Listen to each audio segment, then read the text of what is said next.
Okey. Alhamdulillah wa bihi nasta'in ala umuri dunya wad din. Wassalatu wassalamu ala sayyidil mursalin wa ala alihi wa sahbihi ajma'in. Subhanaka la ilma lana illa ma 'allamtana innaka antal alimul hakim. Rabbi shrah li sadri wa yassir li amri wa hlul 'uqdatam min lisani yafqahu qawli wa la hawla wa la quwwata illa billahil aliyyil azim. Alhamdulillah malam ini tuan-tuan dan puan kita dipertemukan ya. Berasa macam semalam berumur ya.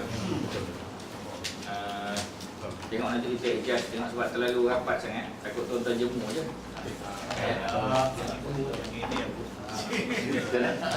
Yang awal. Ini yang awal. Ini yang orang kata dah senja.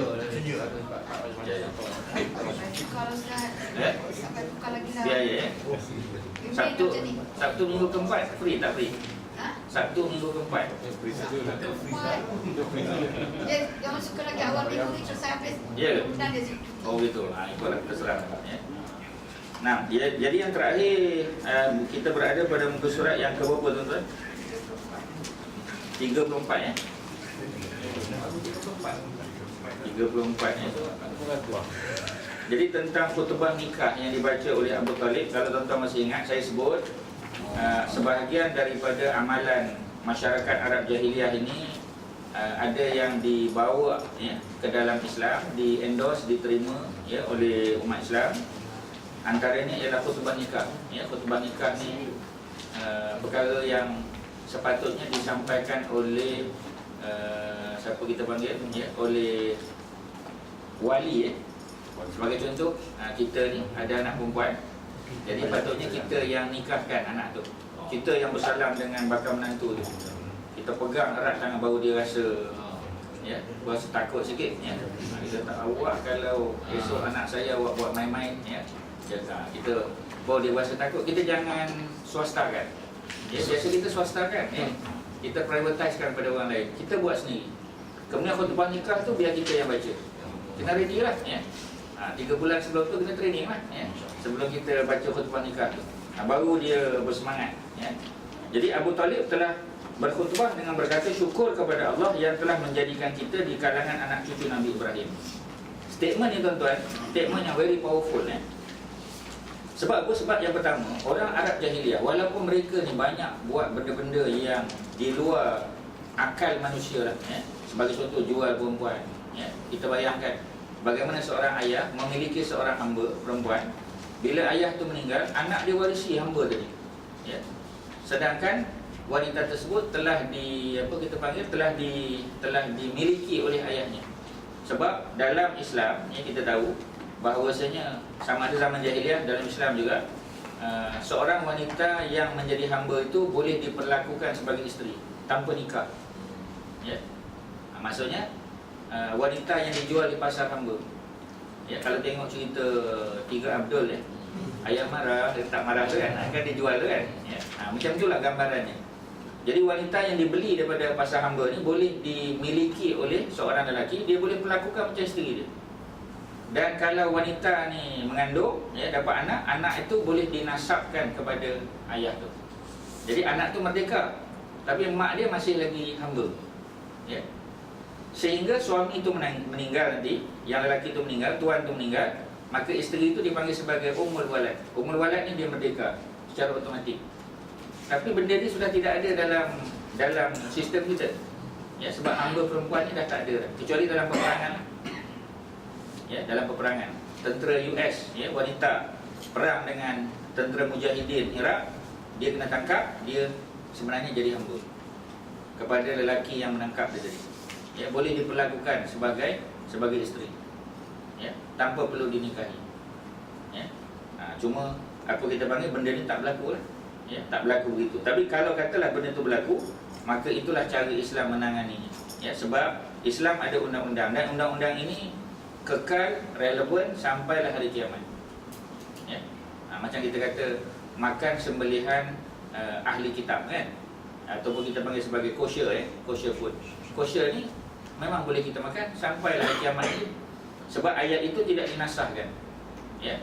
Bila tidak nasah maknanya masih relevan ya, masih boleh digunakan pakai. Mana kalau kita pergi ke pergi ke mana-mana lah, ya, negara yang tak ada tak ramai Muslim, ya, tak ada Muslim butcher, ya.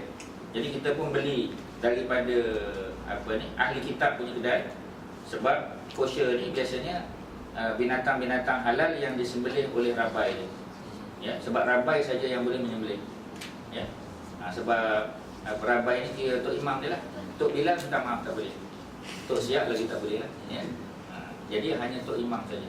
Sembelihan dia tu halal dimakan, ya, sebab itu lebih selamat kita pilih kosher, ya, daripada Muslim food dalam penerbangan, ya. Tuan-tuan naik penerbangan di Eropah ke, di US ke, American Airlines ke apa, lebih baik kita makan kosher, sebab kosher ni lebih selamat, ya. Muslim food tu belum tahu, sebab bagi mereka, ya, Muslim food tu ialah pork free, ya. Bila pork free maknanya ayam dan juga daging itu tidak disembelih. Jadi maknanya lebih selamat kita makan kosher, ya. Jadi dia makanan kosher kita request dalam kita request. Masa kita buat reservation, buat booking, jadi dia akan tanya kan kita punya preference kan. Jadi kita kata kosher lebih selamat. Sebab Muslim food bagi mereka ialah bukan pork free. Dia tak faham konsep sembelihan dalam Islam, ya, dia tak faham. Jadi oleh kerana itu maka bagi dia, selagi mana makanan itu bukan pork, ya, maka ianya halal. Sedangkan dalam Islam dia bukan hanya pork free, dia mesti disembelih mengikut syariat, ya. Jadi dalam bab tadi kita mesti faham bahawasanya lebih selamat, ya, kita makan kosher daripada Muslim food yang disebut dipahami oleh orang-orang Eropah tu, ya. Jadi balik pada cerita tadi, ini saya secara peribadi pun, ya, bila kita pergi ke negara barat, ya, ke minority Muslim country, memang lebih selamat kita ambil kosher, ya. Cuma masalahnya sekarang ialah penyediaan makanan tu, ya. Sebab biasa kita minta nasi ke ataupun noodles dan sebagainya, kemudian dia punya tu kosher tu dia prepare macam mana. Sebab itu lebih selamat kita beli yang mentah, kita beli yang mentah, siap dah mentah-mentah tu, kita masak sendiri, itu lebih selamat. Tapi dalam flight takkan kita nak masak sendiri, ya. Tetapi kebiasaannya dia selamat lah, ya, dia selamat. Yang lebih selamat jangan makan, ya, tak makan langsung, ya, berlapar lah 5 jam, 6 jam dalam tu, berlapar kalau boleh lah, ya. Macam mana? Vegetarian pilihan yang baik itu, ya, vegetarian adalah pilihan yang baik. Apa hal? Oh, handphone, okey. Dia ni, interference. Okay, tolong bagi safety briefing.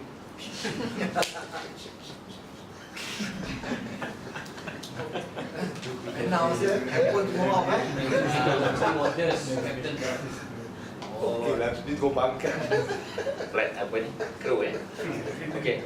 Jadi balik pada cerita tadi, ya. Apabila kita menyebut tentang makanan, ya, Islam sangat memberi perhatian, ya, kepada makanan.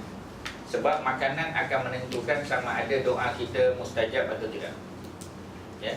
Sebab itu Rasulullah, ya, sangat memberi penekanan tentang makanan, ya. Sangat kita kata memberi penekanan. Sebab sebahagian daripada sebab mengapa doa kita tidak mustajab, tidak makbul, ya, ialah kerana kita memakan perkara yang syubhat. Bukan makan haram tu confirm dah, syubhat, ya. Bila kita ambil yang syubhat ni, bimbang takut, ya. Bimbang takut, dia akan jadi, apa kita panggil, akan menjadi sebab doa kita tidak diterima oleh Allah, ya. Dan orang bukan Islam, dia tahu, orang Yahudi tu utamanya, ya. Nanti saya akan share dengan tuan-tuan malam ni, bahagian kedua, separuh masa kedua nanti, ya, saya akan share dengan tuan-tuan sedikit maklumat tentang Yahudi lah, ya. Kita akan tunjuklah gambar-gambar yang, tapi tak boleh habis malam ni, ya. Sebab saya ada 273 slide, ya, saya akan kongsi dengan tuan-tuan. Yang pastinya malam ni kita bagi promo dulu, ya. Tapi kita tunjuklah, ya, yang orang duk sebut pokok Yahudi, ya, yang orang duk sebut apa ni, isu akhir zaman, Ya'juj Ma'juj apa semua tu, kita akan share lah, insyaAllah, ya. Itu salah satu bidang kajian saya, ya. Dan kajian tu saya dah buat lama lah sebenarnya, ya. Nanti saya akan share dengan tuan-tuan bila mula saya buat kajian tu dan apa cabaran yang saya hadapi, ya, sepanjang melakukan kajian tersebut, ya. Okey, kita balik kepada perbincangan kita. Ada soalan apa-apa, silakan. Tuan-tuan kalau ada soalan boleh interrupt.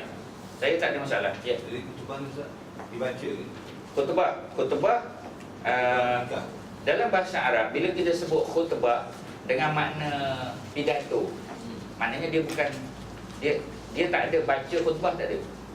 Ya. Kita boleh buat point form, ya, dan dia ulas. Mungkin kita sebut ayat berapa, hadis yang mana kita nak sebut, kemudian dia sampaikan, dia bukan baca. Ya. Yang pasti Rasulullah tidak pernah membaca teks, sebab Rasulullah tak boleh membaca. Ya. Sebab tu bila sebut khutbah makna pidato. Ya. Jadi bila kita sebut khutbah, dia live. Sebab itu Rasulullah ketika berkhutbah, Rasulullah boleh tegur. Dalam riwayat hadis Muslim, seorang sahabat dia masuk masjid agak lewat, sebab dia duduk di luar Madinah. Ya, pada zaman Nabi, solat Jumaat hanya dibuat di Masjid Nabawi. Masjid Quba tak ada solat Jumaat. Masjid Jumaat tak ada solat Jumaat. Masjid apa lagi di sekitar Madinah tidak dibuat solat Jumaat. Semua hanya bertumpu di Masjid Nabawi saja. Ya. Jadi siapa nak pergi masjid lain, sebab Nabi khutbah di Masjid Nabawi. Ya. Kalau kita pun tak akan pergi tempat lain, mesti fokus di situ. Tiba-tiba datang seorang sahabat Nabi yang tak disebut nama dalam hadis riwayat Muslim. Dia datang lewat. Bila dia datang lewat, tengok Nabi dah khutbah, dia terus duduk. Bila Nabi nampak dia duduk, Nabi tegur. Nabi kata, hal rakaat atau rakaatain? Ya. Sudahkah kamu rukuk 2 rakaat? Maknanya solat 2 rakaat. Dia kata belum. Nabi kata, irka', kamu bangun dan solat 2 rakaat. Jadi maknanya solat 2 rakaat yang disebut sebagai solat tahiyatul masjid, ya, tetap sunat walaupun khatib sedang berkhutbah. Ya. Tapi janganlah baca ayat panjang pula, baca lam yakunil ladzina kafaru pula. Ya. Masa tu kita baca ringkas saja. Baca kuliah kulhu pun tak apa. Ataupun inna a'tayna dengan kul huwallah. Ya, tidak jadi masalah. Ataupun tak baca surah. Ya. Kita baca Fatihah saja, ringkas saja. Kemudian selesai dan kita fokus kepada khutbah. Masa kawinan nikah kan, biasanya juru nikah yang bagi pesanan. Betul. Ya. Tetapi dalam apa kita panggil, sepatutnya ayah kepada pengantin perempuan atau pengantin lelaki. Macam kes ini, Abu Talib yang bagi khutbah. Abu Talib adalah wakil pengantin lelaki. Jadi boleh. Apa poinnya? Saya sekali lagi anak saya nak kahwin. Okey. Boleh kelainan sikit lah kan. Kalau saya boleh memberi cadangan, antaranya ialah tanggungjawab suami lah. Oleh kerana kita wakil perempuan, sudah tentulah kita banyak menekankan tentang tanggungjawab suami nanti. Maknanya bakal menantu kita lah. Ya. Ataupun menantu kita. Kalau anak saya lelaki. anak lelaki, tak ada masalah, kita sebut pada dia tanggungjawab sebagai seorang suami, dan juga kita sebut juga tanggungjawab sebagai seorang isteri, serta tanggungjawab mak ayah mertua dia, maknanya besan kita. Ya. Sebab kadang-kadang besan ni dia, minta maaf lah, mak ayah ni kadang-kadang mengganggu kerukunan rumah tangga anak-anak. Tapi boleh ke tidak mak ayah ganggu? Bukan ganggu maksudnya campur tangan. Jawapannya boleh. Sebab kita ambil daripada kisah Nabi Ibrahim. Kalau tuan-tuan masih ingat, bagaimana ketika Ismail berkahwin dengan seorang wanita Jurhum. Wanita Jurhum ni pada Yaman. Tapi oleh kerana Ismail duduk di Mekah, maka dia pun duduk di rumah suami dia. Jadi setelah beberapa lama berlalu, maka satu hari Nabi Ibrahim datang ziarah. Ya. Menantunya tak kenal pada Nabi Ibrahim. Ya. Sebab masa majlis kahwin, Ibrahim tak datang. Ya. Tapi janganlah tiru yang tak datang tu. Ya. Jadi tiru yang kita panggil, yang dia tegur tadi. Jadi isteri ni pun, ya, persilakanlah orang tua ni datang, ya, masuk. Ya. Kemudian Nabi Ibrahim tanya beberapa soalan. Dia kata macam mana kehidupan dengan suami. Ya. Dia pun cerita, dia komen macam-macam. Suami aku begini. Jadi kebanyakannya tu negatif. Maka kata Nabi Ibrahim, ya, kalau suami kamu pulang, kebetulan Nabi Ismail berada di luar, mungkin memburu sebagai pekerja lah, tak balik lagi. Ya. Jadi akhirnya kata Nabi Ibrahim, nanti kalau suami kamu pulang, ya, pesan kepada dia untuk menukar daun pintu rumah. Ya. Kata perempuan ni, tak apa, ya, nanti balik saya akan bagi tahu. Jadi rupanya maksud menukar daun pintu tu ialah menceraikan isteri. Barulah isteri tu tahu bahawa yang datang tadi fakta. Ya. Kemudian setelah Ismail berkahwin kali kedua dengan wanita yang lain, ya, maka ayahnya datang sekali lagi. Maknanya boleh. Ya, dia datang untuk melihat perkembangan rumah tangga tu boleh. Jadi akhirnya bila bual apa semua sebagainya, nampak wanita ini lebih menjaga adab lah, ya, menjaga apa kita panggil cerita rahsia rumah tangga ni, dia tak cerita banyak lah. Jadi akhirnya Nabi Ibrahim kata, nanti kalau Ismail balik, ya pulang, bagi tahu kekalkan daun pintu rumah. Ya, maknanya tak cerai. Jadi isu ini dijadikan sebagai hujah, sebagai dalil bahawasanya mak ayah boleh campur tangan sedikit sebanyak, ya, dalam persoalan rumah tangga anak-anak mereka. Jadi mungkin boleh sebut, ya, boleh masukkan cerita Nabi Ibrahim tadi tu. Ya, kalau nak tahu detail, Google aja, ya, Google aja, nanti cerita lah macam-macam lah ada dalam tu. Ya. Ataupun tuan pergi je contoh khutbah nikah, macam-macam ada. Banyak OC Indonesia ada, ya, OC Malaysia dan sebagainya. Jadi itu salah satu cara lah, ya, untuk kita menekankan tentang tanggungjawab berumah tangga. Ya. Sebab rumah tangga ni banyak di cabaran. Kita tak ada tauliah. Macam mana? Kita tak ada tauliah. Bagi saya tak ada masalah. Belum ada lagi kes orang yang bagi khutbah nikah ditangkap kerana, saya belum dengar lagi. Di Selangor belum ada kes tu. First time. Belum ada presiden lagi.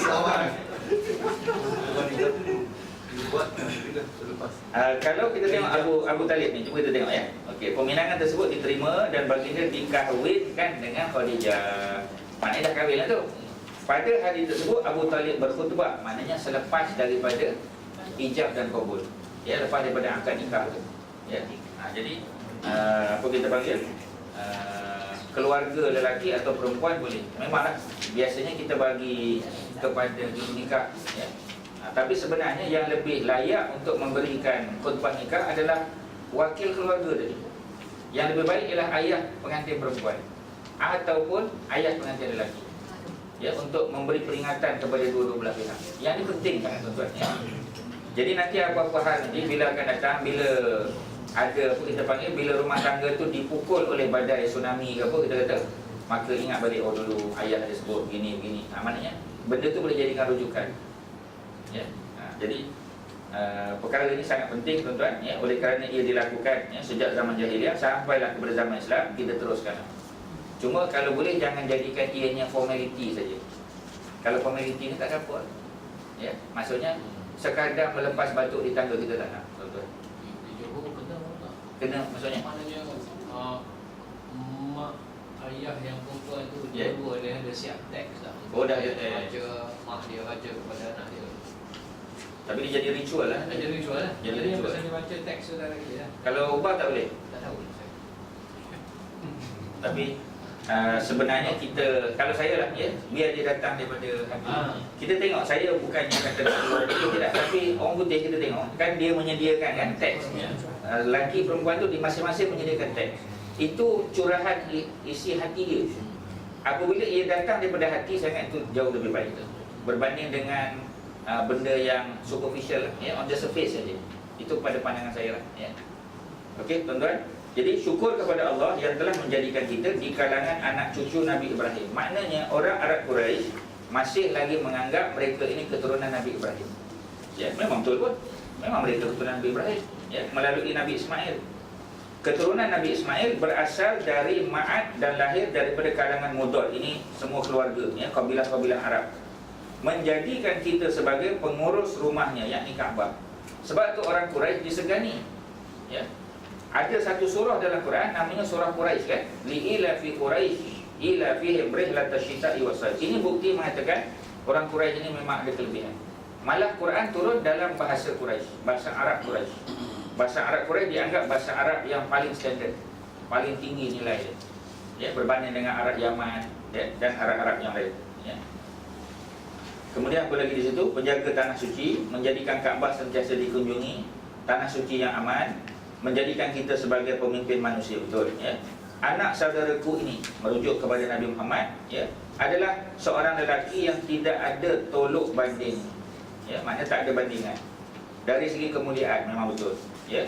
Cerdiknya pun, kelebihannya, sekalipun dia tidak berharta, ya, memang Nabi bukan seorang yang berharta, ya. Malah Abu Talib pun bukanlah kaya, kita kata, ya, sebab kekayaan yang ada pada dia itu digunakan untuk membiayai, ya, jamaah haji yang datang setiap tahun, ya. Sebab pada masa itu jamaah haji datang, dia boleh datang selai sepinggang saja. Sebab makanan, minuman, tempat tinggal akan disediakan oleh orang Mekah. Berbeza dengan sekarang. Sekarang memang disediakan juga, sebab kita kena bayar, ya. Jadi itu dari segi apa kita panggil, dari segi kelebihan orang Quraisy, ya. Kemudian harta adalah suatu yang sentiasa berkurangan, ya, dan akan habis serta merupakan pinjaman yang diminta pembayaran. Ya, memanglah kalau kita pinjam kita kena bayar balik. Demi Allah, ya, wallahi, ya, orang Arab memang suka wallahi. Ya. Jadi wallahi makna demi Allah. Bila dia sumpah tu, tapi Arab sekarang dia tak sebut wallahi dah, dia kata wallah aja. Tak berani dia wallahi tu. Sebab kalau wallah itu, waw itu boleh makna dan. Tapi kalau wallahi, demi, waw tu makna demi. Jadi pandai Arab ni, ya, dia tak sebut wallahi. Takut dia kena makan sumpah, dia sebut wallah, dia kata. Ya. Kita tanya balik, wallah, ya, wallah ataupun wallahi, kita tanya dia balik. Ya, tak berani dia. Kalau dia betul, dia akan kata wallahi. Kalau tidak, tak berani dia. Ya, sebab dia pun takut juga. Kita pun kena pandai desak dia. Ya. Itu dari segi apa kita panggil, dari segi cara. Wallahi dengan makna demi Allah. Ya, macam dalam Quran ada wal asri, wal fajri. Itu semua tu, waw tu dengan makna demi. Itu sumpah, ya. Allah bersumpah dengan masa, bersumpah dengan waktu fajar, bersumpah dengan waktu malam dan seumpamanya, ya. Wasyamsi, bersumpah dengan matahari, ya, dan seumpamanya. Itu Allah, ya. Jadi dalam bab ini, ya, kita tengok apa yang Abu Talib sebut, demi Allah, selepas peristiwa ini dia akan memperolehi berita yang besar dan kedudukan yang tinggi. Apa maksud Abu Talib? Ini kita kena tengok balik. Ketika Nabi berusia 12 tahun kan Nabi ikut kan. Kita dah tunjuk satu tempat di Syria, itu gambarnya saya dah tunjuk, ya, dipanggil sebagai Bosra, Bosra. Bosra ni tempat tinggalnya seorang padri namanya Bahirah atau Buhairah, yang apabila dia nampak Nabi, dia suruh Abu Talib hantar balik ke Mekah. Ya, takut kalau Nabi Muhammad ikut Abu Talib ke negeri Syam, ya, ke Damaskus, takut dia ditangkap, ya, dia diculik, dia dicederakan, dibunuh dan sebagainya. Jadi padri itulah yang memberitahu kepada Abu Talib bahawasanya, ya, anak kamu ni, anak saudara kamu akan menjadi nabi akhir zaman. Itu yang dia kata, berita yang besar. Dalam bahasa Arab dia panggil Naba'un Azim. Itu dalam Quran ada surah An-Naba. Dia surah An-Naba dia panggil. Mana surah yang menceritakan tentang kedatangan berita yang besar, ya, berita tentang hari akhirat. Ya, wahyulah kepada Rasulullah, ya, ketika Nabi berada di Gua Hira. Ya. Dan kedudukan yang tinggi sebab Nabi adalah apa kita panggil kekasih Allah, ya. Dia datang meminang anak kemuliaan yakni Khadijah. Jadi Khadijah pun mulia juga, ya. Dia telah mengemukakan mas kahwin sebanyak sekian. Dia dah sebut sini, ya. Berapa banyak, ya? Dia sebut sebanyak 500 dirham. Ya, dirham adalah wang perak. Satu dirham berapa ringgit sekarang, tuan-tuan? Satu dirham, satu duit perak berapa ringgit? Nilai semasa. Ya, tuan-tuan yang buat pelaburan perak, semua buat pelaburan emas saja, ya. Perak tak buat, ya. Berapa tu? Ya. Tak pasti, ya. Itu boleh Google je lah. Siapa yang ada tu, cek di mana? Tak nampak mana ni. Ni, cek di sana. Dia boleh Google je satu dirham berapa, ya. Saya ingat dalam sekitar RM30 kot, ya. RM30 kalau tak salah saya. Jadi kalau 500 dirham, 500 kali 30 berapa? 15,000. Oh, besar dah. 15,000 zaman Nabi tu. Jangan main-main. 15,000, ya. Kemudian apa lagi di situ, ya? Dengan itu perkahwinan pun dilangsungkan, ya. Jadi di sini nampak tak ada cerita tentang peringatan, ya, sebab ini zaman jahiliah. Tetapi mereka masing-masing berbangga dengan keturunan. Sebab itu Abu Talib cerita kan, anak saudara dia bukan main-main, keturunan baik, ya. Lelaki terpilih, orang hebat, ya. Maknanya dia angkat Nabi itu, ya. Jadi biasalah orang Arab jahiliah kan berbangga dengan keturunan, ya, berbangga dengan keturunan. Kita tak boleh berbangga dengan keturunan, tapi kita kena cari keturunan yang baik, ya. Sebab dalam hadis yang tentang perkahwinan Nabi sebut, kahwinanlah wanita itu kerana, ya, kerana hartanya, ya, kerana keturunan, ya, wali nasabiyah, wali jamaliha, kerana kecantikan. Ujung baru Nabi sebut kerana agama. Tapi bukan makna bila sebut ujung tu tak penting, ya. Sebab Nabi sebut harta sebab biasanya orang akan tengok harta dulu, ya. Bila orang datang minang, biasa dia akan tengok, dia tengok bakal menantu pakai kereta apa dulu, ya. Dia tengok, dia kata oh okey, ya. Minimum pun, ya, kalau apa kita panggil, ya, tengok kereta import tu, kereta proton, tengok dulu kan. Ya, tunggu, ya. Lepas tu apa dia minta? Dia tanya apa mula-mula, tuan-tuan? Mesti dia tanya kerja. Kerja apa? Ya. Ni awak kerja dia apa kan? Saya ya, penjen Encik saya kahwin lagi. Tak saya ajar dia kata biar comel pun asal kaya. Dia sangat saya. Asal kaya. Mas Kiro. Dia tengok dulu. Silat-silat dia tengok okey. Bagi 3 bulan punya slip lagi. Dia kawan saya sama tak? CTC. Sungguh. Dia tengok dulu. Mesti certified true copy ya. Mesti certified true copy. Tak boleh foto kalau foto stat certified true copy ya. Kena buat ya. Kena buat analisis tu tengok ya. Dia ni blacklisted ke dia apa kan? Sipas dengan dia kena buat. Nanti dia punya rumah tu ni. Betul nanti masalah pula kan. Dia blacklisted ya. Jadi biasa kita begitu kan. Kalau apa ni, kalau saya boleh kongsi dengan tuan-tuan di Aceh ya, yang saya faham dululah ya, bukan sekarang ya. Di Aceh ya, dia selagi budak tu tak hafal juzuk amma, dia tak boleh meminang. Juzuk amma mana daripada amma yatasaalun sampai pulang surah Nas. Selama mana dia tak hafal, dia tak layak tu. Ya. Sebab tu kita tuan-tuan ada cerita ya, kalau saya boleh kongsi ya, walaupun ceritanya agak lucu ya, tapi boleh kita jadikan sebagai panduan. Ya. Jadi kalau ada orang yang datang minang tuan-tuan, sebab kita meminang biasa pengantin lelaki tak pergi kan? Lelaki pergi? Pergi kan? Dia rumah sekali. Dia sembunyi. Dia rumah. Sana duduk rumah. Tapi lepas tu dia pergi Starbucks, dia pergi mana? Bukan dia belakang pokok manggil. Sembunyi. Ya. Sebenarnya elok kalau pengantin lelaki pergi, bakal pengantin lelaki. Ya. Jadi kalau dia tanya kita nak buat appointment bila nak datang, jangan minta datang Zuhur atau Asar, jangan. Boleh ya, tapi yang sebaik-baiknya datang Maghrib ataupun Isyak. Sebab apa tuan-tuan? Sebab biar datang dekat-dekat nak Maghrib tu lebih baik.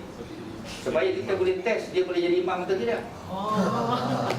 Kalau datang waktu Zuhur Asar nanti dia mengelak, Fatihah baca perlahan. Tak baca tak? Ya. Saya tidak, dia tak baca ya. Alhamdulillah itu kuat sikit lah kan. Jadi bila Maghrib datang kita boleh test. Kita test azan dulu kan. Test azan tengok okey. Lepas tu jadi imam pula. Tu jadi imam. Ya. Jadi bila dia azan, iqamat cepat-cepat pak mentua kena iqamat. Ya. Baru kita boleh tolak, tidak dia mengelak nanti. Kata saya dah iqamat ni pada boleh jadi.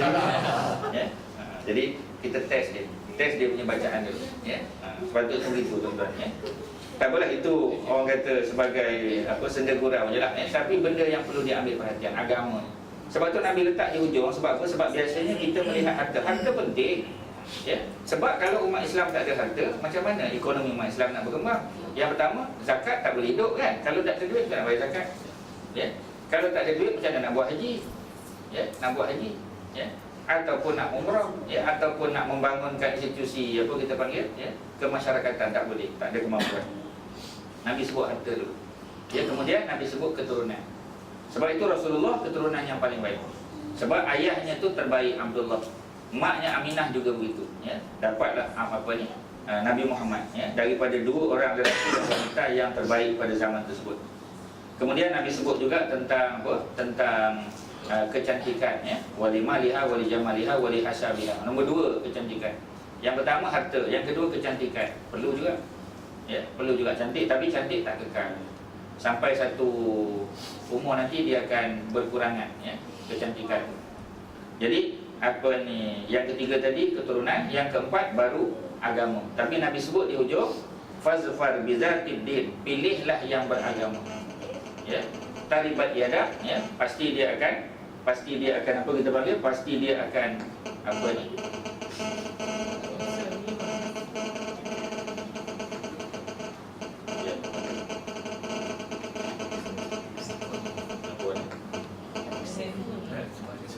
Ya. Kita nak bagi jauh tadi ya. Ini kan tak ada. Okey. Jadi Nabi kata kalau diutamakan agama maka taribat yadak ya. Taribat yadak mana akan berdebulah tangannya. Masuk berdebu tangan tu ya, apa ni untung dia. Sebab orang yang tangannya berdebu ni mana orang yang bekerja. Ya, orang yang bekerja tangan dia berdebu. Kalau tangan tak berdebu maknanya tak bekerja, tangan dia bersih ya. Okey, itu cerita tentang perkahwinan tadi. Sebelum perkahwinan ini kita dah sebut Khadijah pernah berkahwin dengan Abu Halah. Ya, nama sebenar Abu Halah ialah Hind bin Nabash. Ya, jadi makna Hind ni juga boleh nama lelaki. Ya, Hind ni boleh nama lelaki. Ya, kita dah sebut hari Sabtu baru ni Maisarah ya, Maisarah lelaki tuan-tuan. Bukan perempuan, ya. Kemudian para ulama berselisih pendapat mengenai nama sebenar ya, dalam menggolongkan sebagai sahabat Rasulullah tak boleh ya, ini cerita ni. Abu Halah telah meninggal dunia dan meninggalkan seorang anak lelaki yang bernama Halah ya. Sebab bapa dia, anak dia nama Halah, jadi dia Abu Halah, bapa kepada Halah ya. Macam Rasulullah, anak lelaki sulung Nabi namanya Al-Qasim. Sebab itu Nabi digelar Abul Qasim. Abul Qasim itu memang gelaran Nabi. Sebab itu kita ya, ada sebahagian menyebut sunat kita buat begitu. Ya, kalau anak lelaki kita nama Azman, kita Abu Azman. Ya, sunat kita begitu. Sebab orang Arab dia berbangga dengan anak lelaki. Kalau seseorang itu yang belum ada anak lelaki, dia tetap juga panggil. Maksudnya biar orang doakan dia. Ya, katalah kita anak kita 5 orang, 5 perempuan. Ya. Jadi kita belum tahu lagi ya, boleh ke dapat anak lelaki tapi kita sudah. Kalau orang tanya ni nama apa, kita terus letak. Kalau ada anak lelaki nanti nama Aiman, kita sebut saya Abu Aiman. Orang tu panggil Abu Aiman, Abu Aiman. Akhirnya jadi doa. Ya, alhamdulillah bila isterinya mengandung lahir anak, dapat anak lelaki, terus bagi nama Aiman. Ya. Tapi orang dah mendoakan dia sebelum isterinya mengandung. Itu lebih baik. Ya, boleh kita panggil Abu Aiman. Sebab tu kita tengok orang Arab dia begitu. Ya. Dia memang digelar sebagai Abu ni. Macam contoh Yasir Arafat ya, dah meninggal ya. Dia dipanggil Abu apa? Abu Amru tak salah ya. Abu Ammar. Anak dia tu nama Ammar ya. Bila dia berkahwin dengan apa ni, siapa isteri ni nama dia? Dia berkahwin dengan Suha ya, Suha. Suha ni ada yang mengatakan dia ni Kristian Ortodok. Ada yang kata dia ni Yahudi. Tetapi ketika Yasir Arafat berkahwin dengan Suha, tidak ada bantahan daripada mana-mana ulama Islam antarabangsa. Pernah tak dengar ada orang bantah? Tak ada bantah. Sebab apa? Sebab perkahwinan lelaki Muslim dengan wanita ahli kitab itu halal sampailah hari kiamat. Boleh. Tapi tak payahlah cari ahli kitab Melayu ramai. Ya. Dalam kes dia tu, ya, kalau dia punya tujuan berdakwah itu alhamdulillah. Ya. Jadi boleh. Dan wanita itu tidak perlu mengubah agama ya. Kalau dia Kristian Ortodok, dia boleh kekal Kristian Ortodok. Tapi suami kena dakwah lah. Ya. Cuma macam sekarang kita bimbang sebab bila Yasir Arafat meninggal, anak tu dipelihara oleh isterinya yang bukan muslimah. Jadi kita tak tahu masa depan anak. Ya. Jadi ada risiko lah ya. Ada risiko. Okey, seterusnya membina Kaabah. Ini kita dah cerita tuan-tuan ya. Kita dah cerita yang ni ya. Saya lompat saja sebab apa? Sebab cerita membina Kaabah ni bukti mengatakan Rasulullah pun sama-sama ya. Dan masyarakat Arab Jahiliyah di kalangan VIP mereka pun turun sama buat kerja. Ya. Dia tidak maknanya datang tu untuk rasmi saja, tidak. Ya. Dia datang tu orang bagi gunting, dia pun potong ribet, lepas tu saya narap, saya ada projek lain pula tak boleh ya. Dia sama-sama mengangkut. Ya, ini memang kebiasaan masyarakat Arab. Kemudian kita lompat saja ya, selesai. Muka surat 36 tuan-tuan, cerita Hajar Aswad ini tuan-tuan dah tahu. Semua orang takut untuk letak Hajar Aswad, Nabi lah akhirnya yang meletakkan. Ya. Jadi muka surat 36, begitulah penyelesaian yang diambil terhadap masalah tersebut. Dalam banyak kes, masalah seperti itu akan menjadi sebab tercetusnya peperangan. Memang orang Arab ni memang kaki perang tuan-tuan. Ya. Sebab itulah di dalam kalender Arab ya, kalender Islam sekarang ni, kalender Hijrah, ada 4 bulan yang dipanggil sebagai bulan gencatan senjata. Yang dipanggil sebagai bulan haram ya. Kita ada bulan Zulkaidah, bulan Zulhijjah, bulan Muharram dan bulan Rejab. 4 bulan ni merupakan bulan-bulan Muharram dipanggil. Jadi bulan Muharram ni bukan Muharram saja ya. Zulkaidah pun bulan Muharram. Zulhijjah juga bulan Muharram. Termasuklah Muharram itu sendiri dan juga bulan Rejab. Jadi 4 bulan ini adalah bulan gencatan senjata. Ya. Dan orang Arab ni dia pegang pada janji. Sebab itu pada 4 bulan tersebut mereka tidak melakukan peperangan. Ya, oleh kerana itu Allah yang Maha Bijaksana, ya, Allah Subhanahu Wa Taala telah menjadikan musim haji pada bulan-bulan Muharram supaya orang tak perang. Ya. Cuba kita bayang, kalau orang pergi haji musim bulan Ramadan, kalaulah musim haji itu bulan Ramadan, dah tentu ada jamaah yang kena bunuh, kena rompak dan sebagainya. Jadi bila Allah buat bulan Zulkaidah, Zulhijjah, Muharram, alhamdulillah selamat ya orang pergi haji. Sampailah balik ke rumah selamat.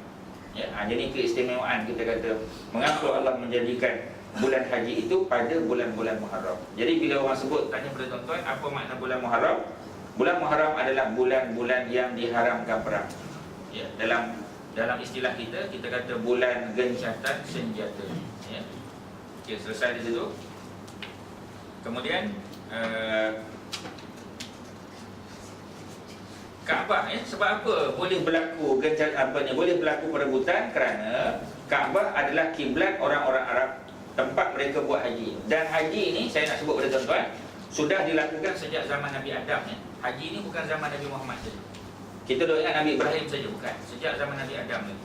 Nabi Adam, Nabi Musa juga ya melakukan haji di Baitullah. Ya, walaupun Nabi Musa ni agamanya agama Taurat, tetapi dalam bab haji mereka tetap melakukan haji di mana? Di Baitullahil Haram. Ya.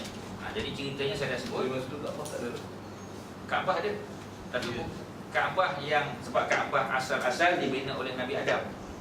Kemudian pada zaman Nabi Nuh berlaku banjir besar, Kaabah tu roboh.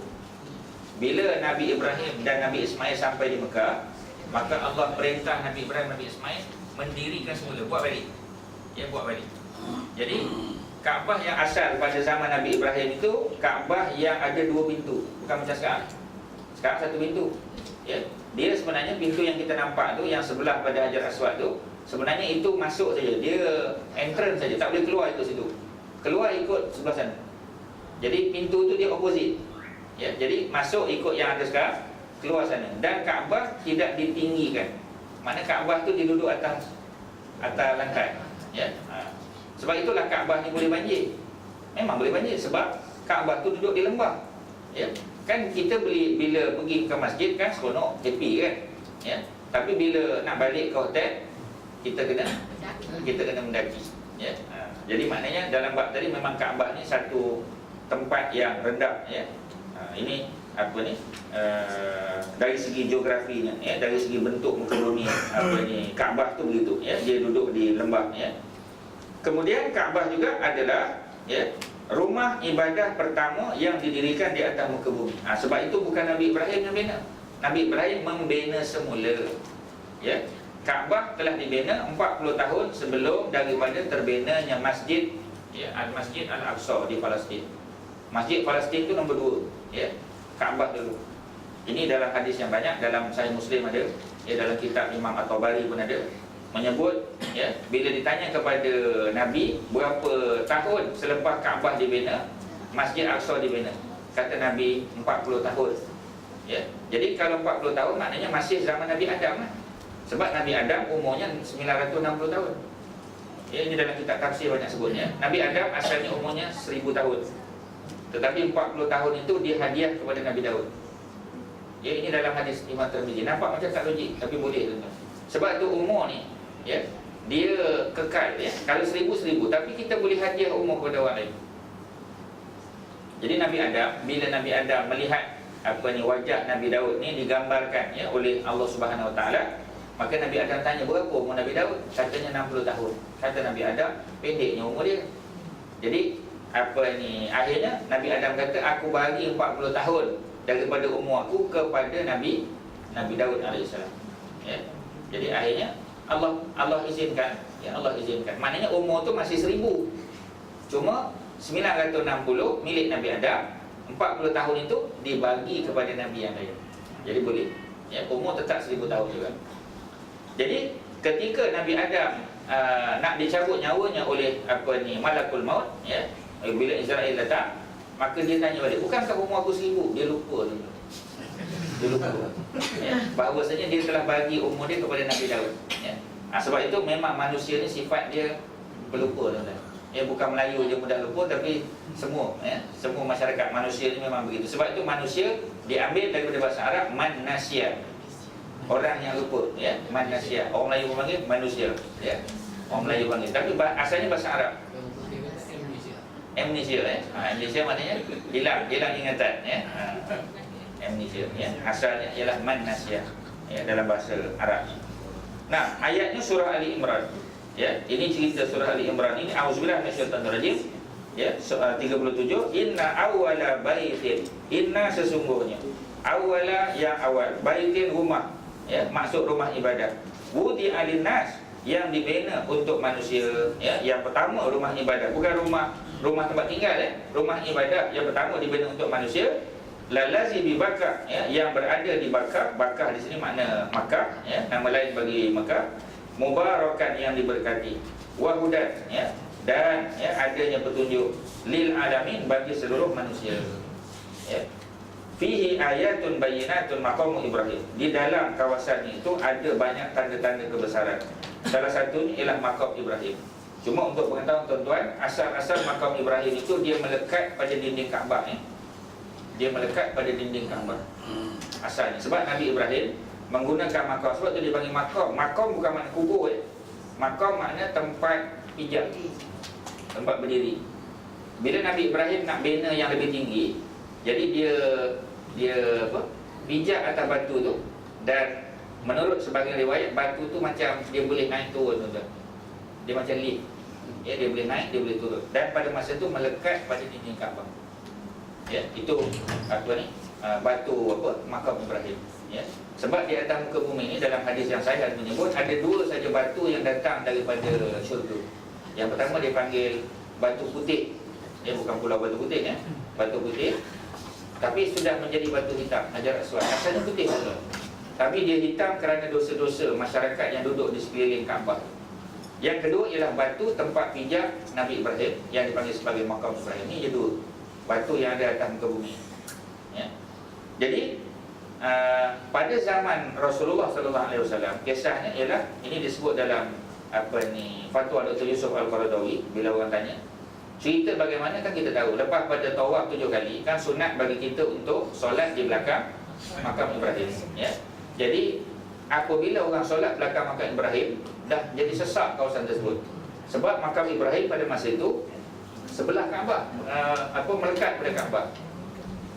Jadi Sayyidina Umar Al-Khattab mencadangkan kepada Rasulullah supaya makam Ibrahim ditarik ke tempat yang ada sekarang. Ya, itu asal-asalnya cadangan pada Sayyidina Umar. Jadi Rasulullah setuju. Itu yang menyebabkan akhirnya orang bila tawaf tu selesa lah sikit. Tapi sekarang jadi tak selesa balik lah, ya. Sebab itu kata Dr. Yusuf Al-Qaradawi, kalaulah Sayyidina Umar masih hidup zaman kita, dia tengoklah sesak tempat tu sekarang, kemungkinan dia cadang tarik belakang lagi. Sebenarnya benda ni kemungkinan akan berlaku dulu. Seperti mana tempat sa'i, kan? Dulu masa ulama-ulama cadangkan supaya tempat sa'i, mas'ah tu dibesarkan, banyak yang bantah. Ramai yang bantah. Sebab tu projek itu terpaksa ditangguhkan, ya. Tapi akhirnya oleh kerana melihat kepada maslahat, sebab orang jadi apa kita panggil, jadi sesak, jadi tak selesa, akhirnya ulama Saudi membenarkan, bersetuju, ya, untuk meluaskan kawasan mas'ah tu sampailah kita kata sekarang selesa, lebih selesa lah, ya, kalau banding dengan dulu tu, ya, lebih selesa sekarang. Jadi tidak mustahil, ya, satu hari nanti kemungkinan, ya, kita akan dapat melihat bagaimana para ulama akan keluarkan fatwa supaya makam Ibrahim yang ada sekarang ini ditarik ke belakang lagi, ya. Sebab apa tuan-tuan? Sebab orang berebut-rebut untuk ambil pahala sunat solat di belakang makam Ibrahim, ya. Tetapi kita kena ingat, ya, apabila tempat tu sesak, ya, mungkin tak jadi sunat dah. Sebab kalau kita buat juga, kita akan mengganggu orang lain, ya. Sebab itu biar kita ke belakang sikit, asalkan dia berbetulan dengan makam Ibrahim, tak pun, ya. Tak mestilah betul-betul belakang tu, ya, kita boleh undur ke belakang. Dan pernah Abdullah bin Abbas, ya, sepupu Nabi, ditanya tentang makam Ibrahim. Dia kata di mana-mana pun dalam Masjid Haram ini semua makam Ibrahim. Ini fatwa dia. Sebab apa? Sebab dia melihat bagaimana manusia berebut-rebut solat di situ. Ada yang bergaduh pun kita kata, ya. Ada yang sempat rakaat pertama, tuan-tuan, ya, rakaat kedua tak sempat, kita tolak, ya. Ada yang akhirnya bila bangun daripada tempat sujud gelap pun ada, ya. Sebab masuk dalam, ya.